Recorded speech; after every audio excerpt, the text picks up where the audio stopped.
Hi, my name is Joann L. Betalas, your reporter from Monroe Survey in 1925. Formal assessment in the Philippines started as a mandate from the government to look into the education status of the country. Monroe Survey in 1925. It is a formal assessment in the Philippines started as a mandate from the government to look into the educational status of the country. Paul Monroe is the appointed Educational Survey Commission.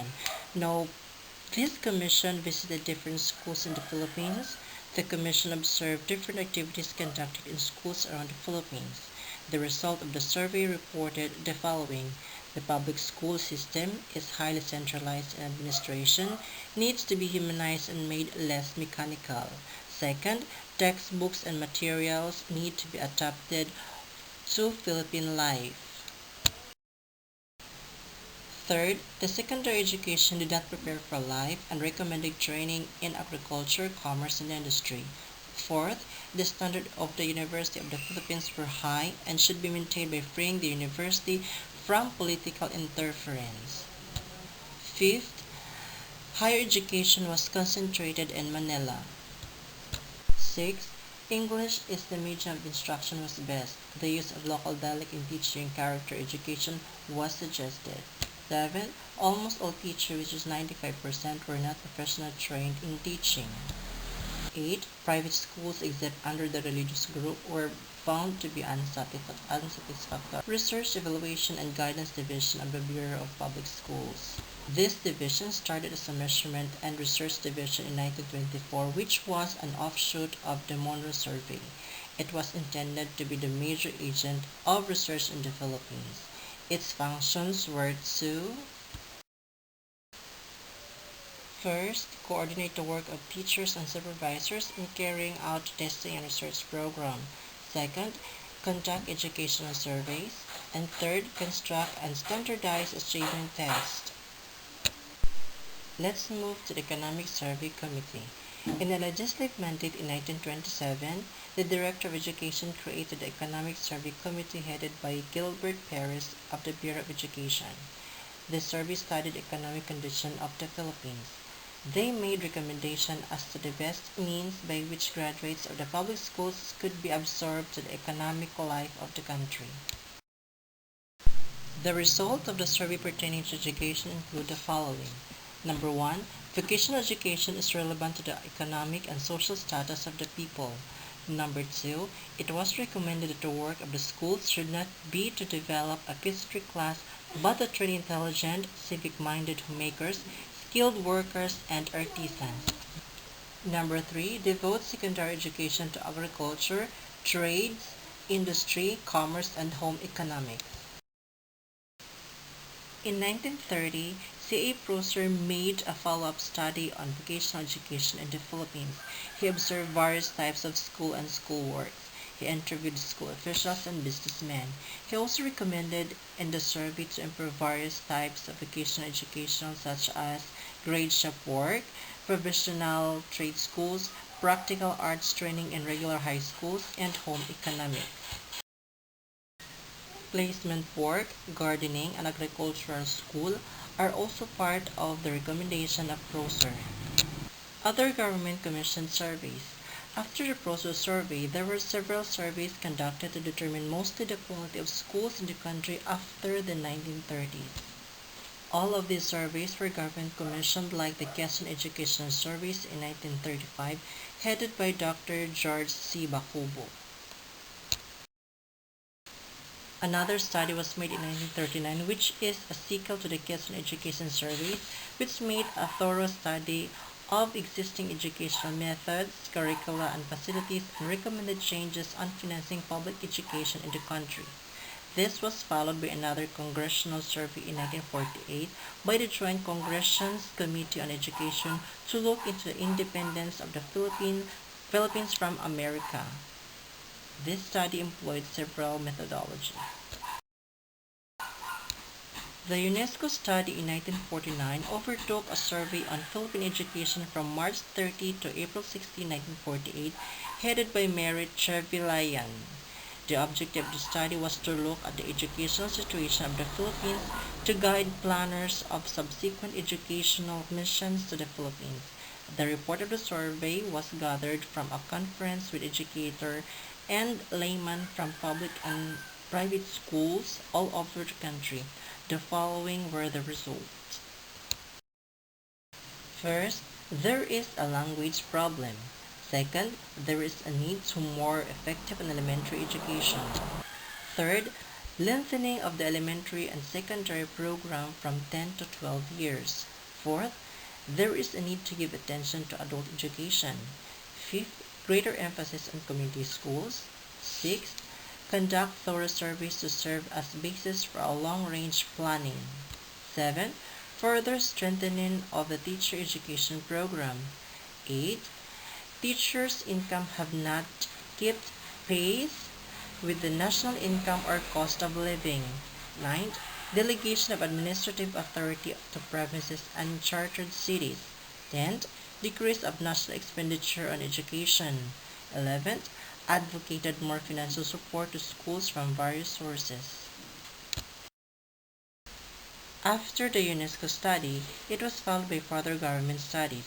In 1951, the Senate Special Committee on Educational Standards of Private Schools undertook a study about private schools. The study was headed by Antonio Isidro, where they investigated the standards of instruction in private institutions of learning and provide certificates of recognition in accordance with their regulations.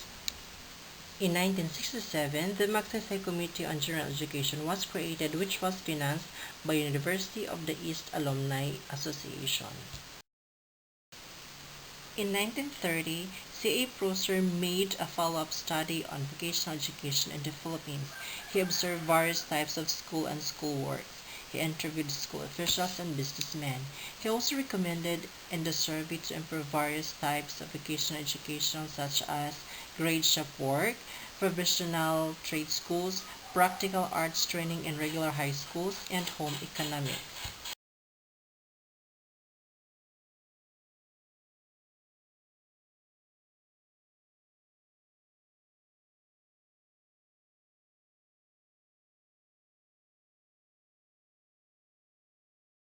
Okay, here we go at the assessment of the contemporary period and future directions. The EDCOM report in 1991 indicated that high dropout rates, especially in rural areas, were significantly marked. The Philippine education sector, jointly conducted by the World Bank and ASEAN Development Bank, DECS, recommended the following. Number 1, a moratorium in the establishment of state colleges and universities. Number 2, tertiary education institution was weaned from public funding sources. Number 3, a more targeted program of college and university scholarships. These private institutions are the Center for Education Measurement and the ASEAN Psychological Services and Assessment Corporation. Fund for Assistance to Private Education, or the FAPE, started with testing programs such as Guidance and Testing Program in 1969. They started with the college entrance test, which was first administered in 1971 and again in 1972. The consultant who worked with the project were Dr. Richard Person for Educational Testing Service and Dr. Angelina Ramirez and Dr. Abraham Felipe. The FAPE then worked with the Department of Education, Culture and Sports, or DECS, to design the first national college entrance test.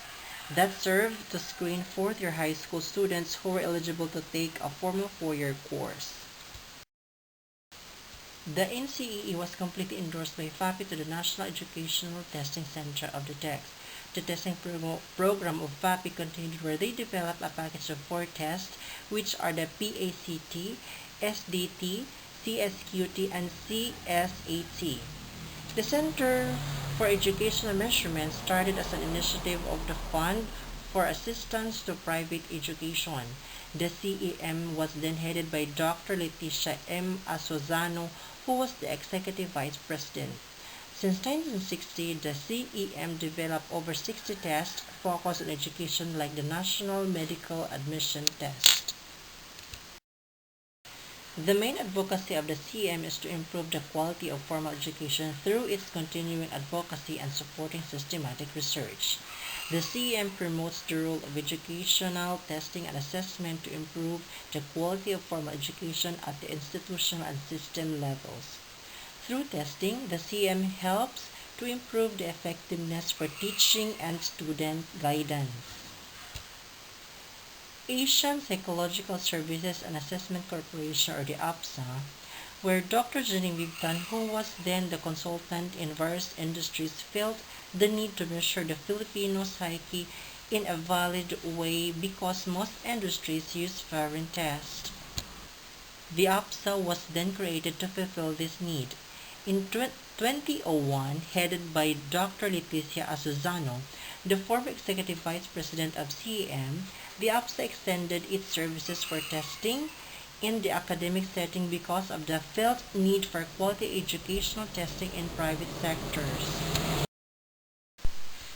The mission of APSA includes a commitment to deliver excellent and focused assessment technologies and competence development programs to the academe and the industry to ensure the highest standards of scholastic achievements and work performance, and to ensure stakeholder satisfaction in accordance with company goals and objectives.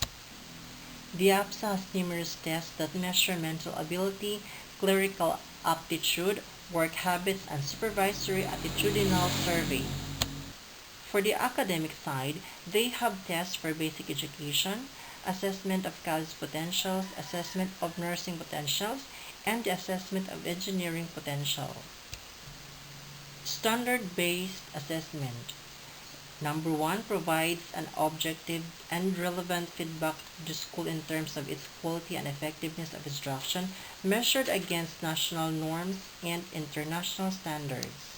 Number 2 identifies the areas of strength and the developmental areas of the institution's curriculum.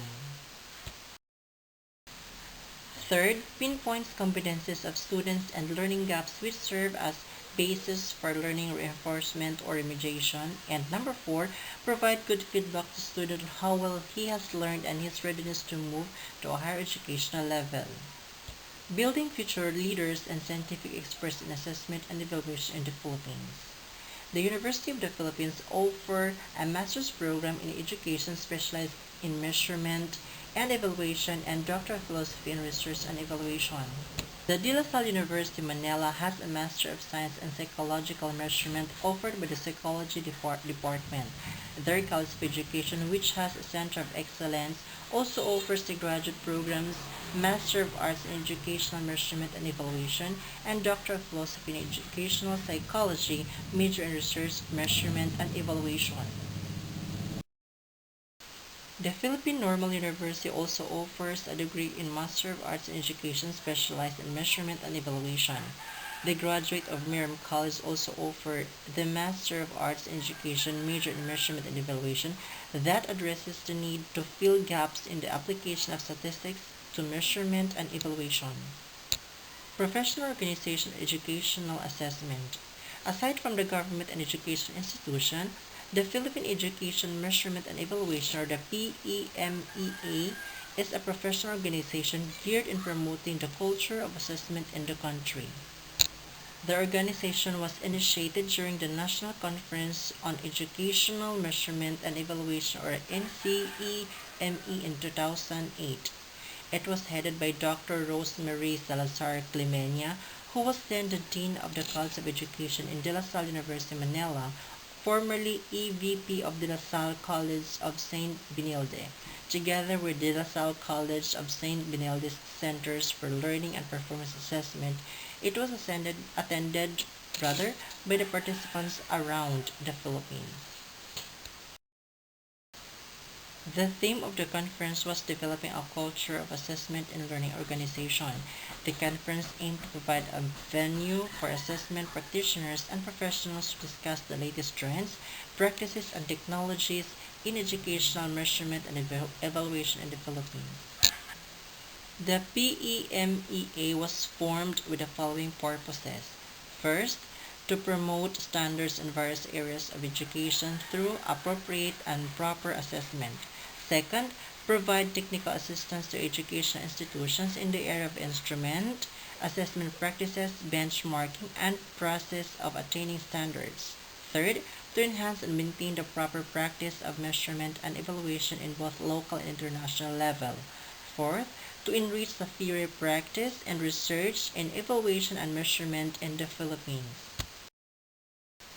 The first batch of Board of Directors selected for the PEMEA in 2008 are Dr. Richard D. L. C. Gonzalez as President, Neil Oparinas as Vice President, Dr. Lina E. Miklat as Secretary, Marifi M. Mamawag as Treasurer, Bilen M. Chua as PRO. The board members are Dr. Carlo Magno, Dennis Alonso, Paz H. Diaz, Maria M. Franco, Himilot S. Tipay, and Evelyn Y. Silioreques. Hi, my name is Joann L. Betalas, your reporter from Monroe Survey in 1925.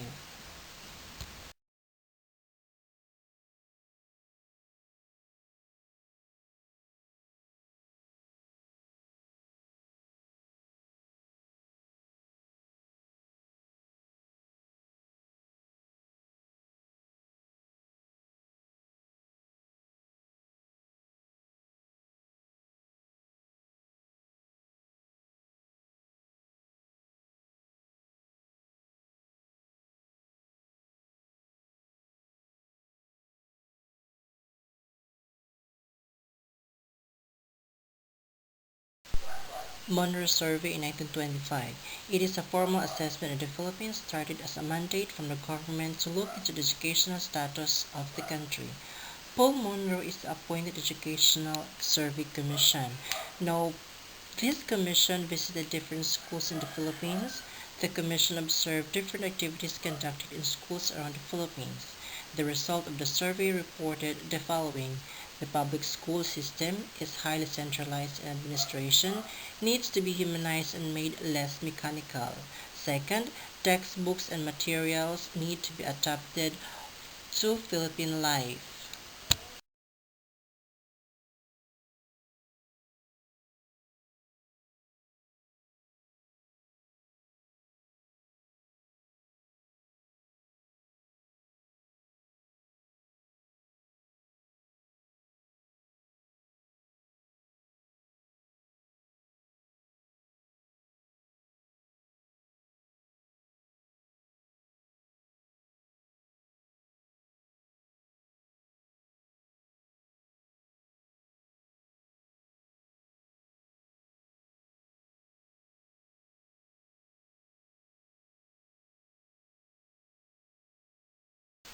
The Philippine Normal University also offers a degree in Master of Arts in Education specialized in measurement and evaluation.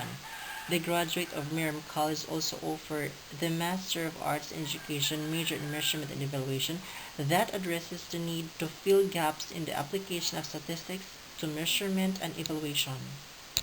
Professional organization educational assessment. Aside from the government and education institution, the Philippine Education Measurement and Evaluation, or the PEMEA, is a professional organization geared in promoting the culture of assessment in the country. The organization was initiated during the National Conference on Educational Measurement and Evaluation, or NCEE, in 2008. It was headed by Dr. Rosemary Salazar Clemenia, who was then the Dean of the College of Education in De La Salle University, Manila, formerly EVP of De La Salle College